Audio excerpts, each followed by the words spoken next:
করেছেন। আর রংপুরে আমি এসেছিলাম প্রবাবলি আমার যেটা মনে পড়ে 2022-এ, তখন কুড়িগ্রামে বন্যা হচ্ছিল, সিলেটেও হচ্ছিল, কুড়িগ্রামে হচ্ছিল।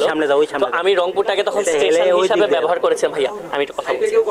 তখন আমি হচ্ছে রংপুরটাকে স্টেশন হিসাবে ব্যবহার করেছিলাম। আমরা প্রবাবলি 15টা বা 20টা ট্রাক নিয়ে হচ্ছে কুড়িগ্রামের দিকে মুভ করেছিলাম।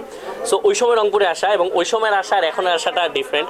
ওই সময় আমরা একটা সাহায্যমূলক একটা সামাজিক কাজ করতে এসেছিলাম, এখন একটা ডিফারেন্ট পারপাসে এসেছি। বাট পয়েন্ট হচ্ছে যে রংপুরের মানুষ বরাবরই অসাধারণ এবং খুবই, আমার কাছে মনে হয় খুবই সহজ সরল। এবং আমি আমার কাছে মনে হয় কথাটা এই জন্য বললাম যে আমি কিন্তু কনসার্টের জন্য সারা দেশে বিভিন্ন জেলাতে ঘুরি, বাট এই অঞ্চলের মানুষের মধ্যে একটা আলাদা মায়া আছে, একটা আলাদা কেমন একটা টান, ভালোবাসা। সেটা এক দোকানদার থেকে শুরু করে রিক্সাওয়ালা হোক কিংবা সিনিয়র সিটিজেন্স, জুনিয়র যারা আছে, আমার সবার মধ্যে ব্যাপারটা লক্ষ্য।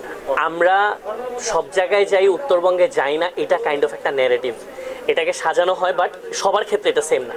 যেমন আমার এক্স্যাক্টলি জায়গাটার নাম মনে নেই, আমার টিম মেম্বার থাকলে আমার জায়গাটার নাম মনে পড়তো। আমরা চরের দিকে গেছিলাম উত্তরবঙ্গেই।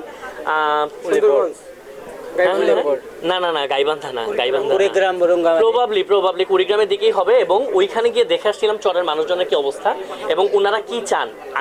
আমি আপনাকে একটা ইনফরমেশন দিচ্ছি যেটা আমার নিজে, আমি মার্কেট ভিজিট করে শোনা। সেটা হচ্ছে ওনারা বলেছেন যে ওনারা চাল ধানের অভাবে মরবে না, ওনারা বলেছে ওনাদের বাঁধ দরকার, ওই যে তিস্তাপাড়ার মানুষজন বিশেষ করে। হ্যাঁ, সো এই ব্যাপারটা নিয়ে আমি আবার ফেসবুক পোস্ট সহ প্রশাসনে যারা আমার পরিচিত আছে আমি সবাইকে কম বেশি জানানোর চেষ্টা করেছি। সো একজন করে না দেখে অন্যরা করে না, বা আমি অনেক কিছু করে ফেলতেছি ব্যাপারটা তা না, বাট আমরা কখনো পার্শিয়ালি দেখতে পাই না। কারণ উত্তরবঙ্গের একটা মানুষও আমাকে যতটুক চেনে, আমাকে যতটুক ভালোবাসে, দক্ষিণবঙ্গের ক্ষেত্রেও সেম। এবং চেষ্টা করি মানুষ হিসাবে সবচেয়ে বেশি সব জায়গাতেই করার, বাট এটা সম্ভব হবে না কখনোই, একদম ভাগ ভাগ ভাগ করে সম্ভব না। বাট চেষ্টা করেছি আগেও, এখনও করছি, এবং যদি দোয়া করেন ভবিষ্যতেও চেষ্টা করবো।